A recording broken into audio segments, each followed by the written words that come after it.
My college roommate was from a tiny town in Oregon.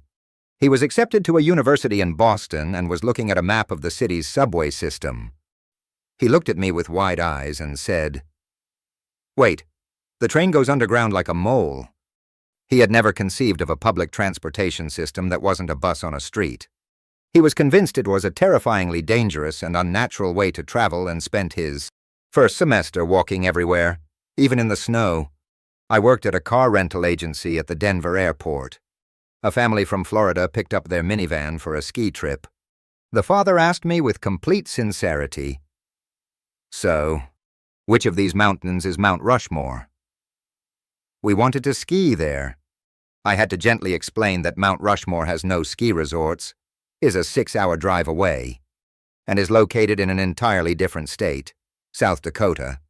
He was genuinely disappointed, thinking all the famous mountains were clustered together in one big mountain park in Colorado. While I was visiting the Gateway Arch in St.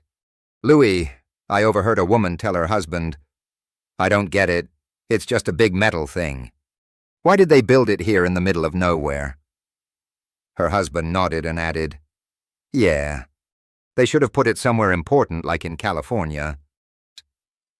They were completely oblivious to the fact that St. Louis was historically known as the gateway to the west, and the arch symbolized the entire concept of westward expansion from that very point. A co-worker of mine from New York City was being relocated to our office in Los Angeles. He was complaining about having to find a new apartment. He told me I found a great cheap place in a neighborhood called Riverside. I warned him that was a completely different city and would be a horrific 2 to 3 hour commute each way. He scoffed and said, "How far can it be in New York? You can get from one borough to another in 45 minutes. He didn't believe me and signed the lease anyway. He quit the job a month later. I was on a flight to Anchorage, Alaska, sitting next to a man from Texas. He was very excited for his trip. He asked the flight attendant, "Excuse me, will you be making an announcement when we fly over the ice bridge that connects Alaska to Russia?" "I'd love to see it." The flight attendant had to politely inform him that no such bridge exists, and that the two continents are separated by about 55 miles of ocean. He looked crushed, saying, "But I saw it in a movie once." My aunt from rural Kansas came to visit me in Chicago. On her first day, we walked down to Lake Michigan. She stared at the massive body of water, the waves crashing on the shore, and the horizon stretching out endlessly. She then turned to me and asked, "So, is this the Atlantic or the Pacific?" She was in her 50s and had no idea that the Great Lakes, massive freshwater seas in the middle of the country, even existed. She thought any large body of water had to be a coastal ocean. I was working a summer job in Yellowstone National Park. A tourist from Georgia came up to the ranger station in a panic. He said, "We need to report a major problem. The park's geothermal system is broken." When I asked what he meant, he pointed towards Old Faithful and said, "That big water fountain is going off way too early. The schedule said 3, but it's only 2:45. I had to explain that Old Faithful is a natural geyser, not a man-made fountain on a timer, and its eruptions are an approximation. A friend of mine from Miami moved to Minneapolis for a job. In late October, he called me completely bewildered. "Dude, all the trees are dying." He said, "All the leaves are falling off. Is there some kind of disease or a chemical spill I should know about?" I had to explain the concept of autumn and seasons to a 25-year-old man who had lived his entire life in a tropical climate. He thought trees were supposed to be green and leafy all year round, everywhere. While hiking in the Appalachian Mountains in North Carolina, I met a couple from Sacramento, California. They were looking at their map with frustrated expressions. The husband asked me, "Can you help us?" "We're trying to find the peak." I asked which one, and he said, "You know, the main one, the pointy, snowy one."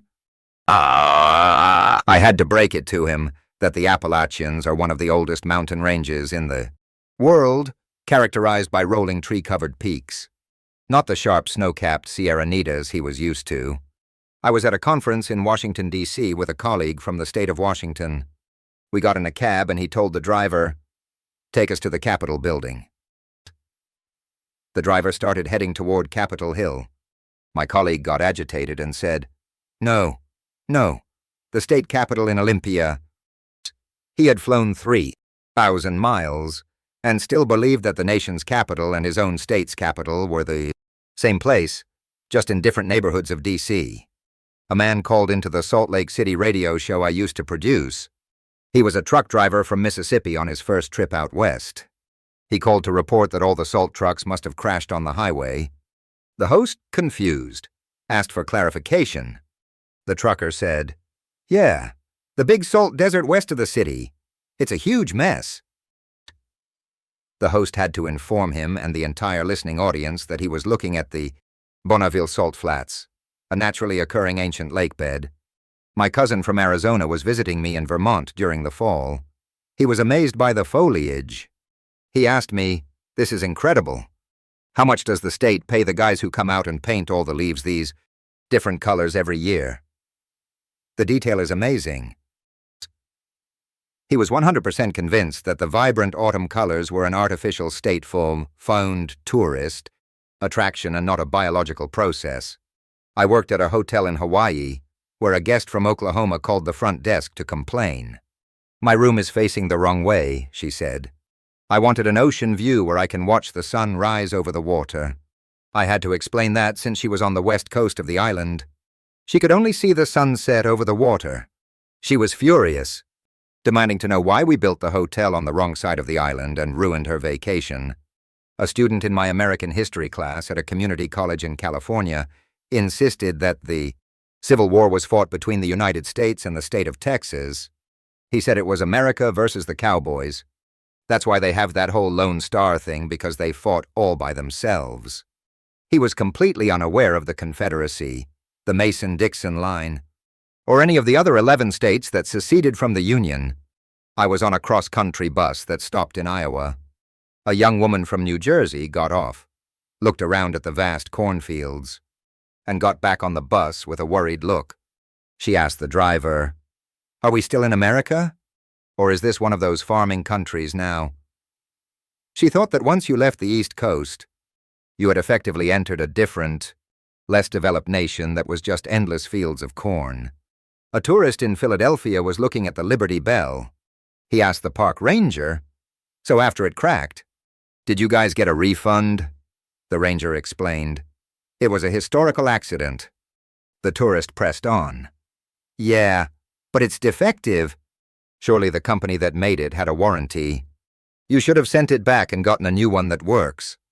He was treating a priceless historical artifact like a broken toaster from Walmart. My friend from a small town in South Dakota moved to San Francisco. He called me after his first week sounding stressed. "I don't understand the geography here," he said. "The city is on the ocean, but there's also a huge bay, and there are bridges everywhere. Which one is the real water?" He couldn't comprehend a peninsula city with multiple bodies of water and thought one of them had to be fake or man-made. I overheard a man at a rest stop in Nevada looking at a map. He was pointing at the Great Salt Lake in Utah.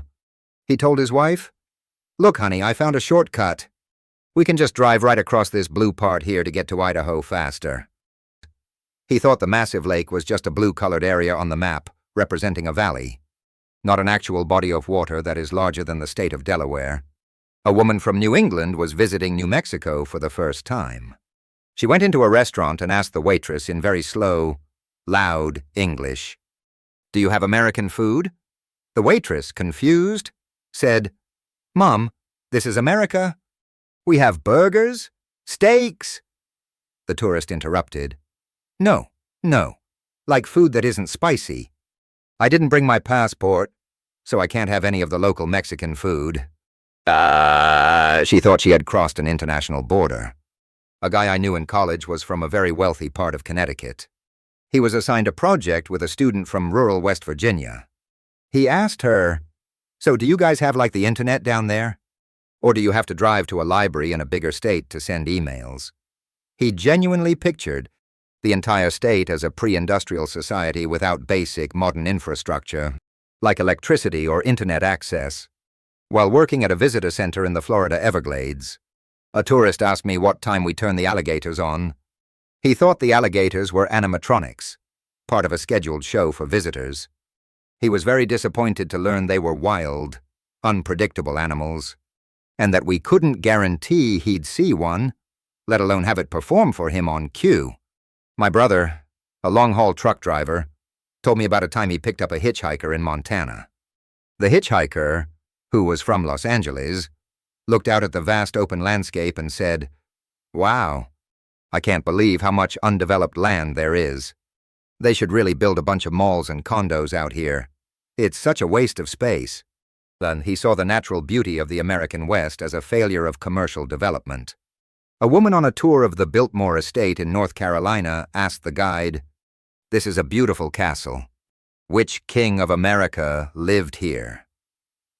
The guide had to patiently explain that the United States has never had a monarchy or any kings, and that this was the private home of the Vanderbilt family. The woman seemed skeptical, replying, "But it's so big. Only a king could have a house this big." I was at a party where a guy who had just moved to Colorado from Texas was complaining. "I hate it here," he said. "I tried to make barbecue and it was a disaster. The government must put something in the air at this altitude that ruins the meat." He was completely unaware that water boils at a lower temperature at high altitudes, profoundly affecting cooking times. He blamed a government conspiracy instead of basic physics. A tourist from California was at the top of the Empire State Building in New York.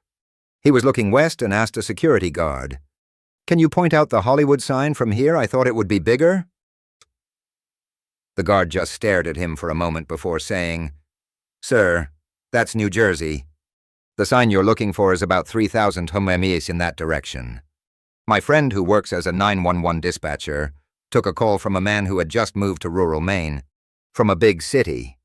The man whispered into the phone, "There's a wild animal in my yard making a terrifying noise." When my friend asked him to describe it, he said, "It's a loud chirping sound and it's everywhere."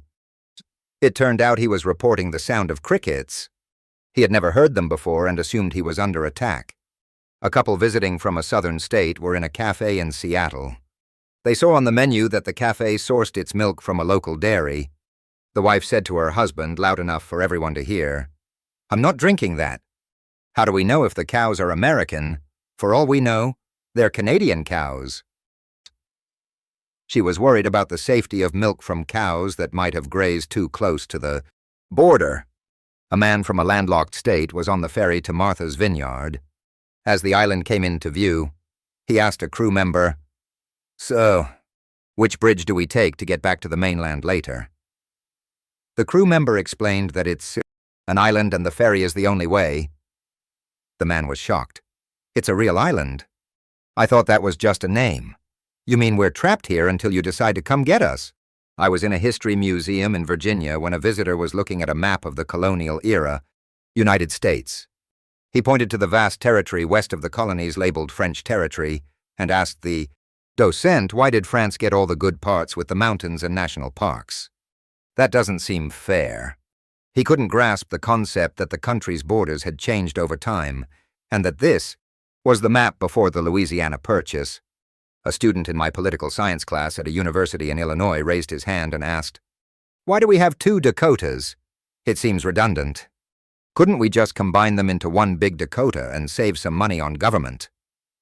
He viewed the states not as distinct entities with their own histories and cultures, but as inefficient administrative zones that should be optimized. A tourist at Niagara Falls on the American side was complaining to his wife, "This is a rip-off." "The Canadian side has a much better view," his wife replied. "Well, of course, dear. They're a foreign country, so they get the fancy international version of the falls. We just get the domestic one." They believed there were 2 separate waterfalls, and the American one was naturally inferior. My cousin was driving from Florida to California for the first time.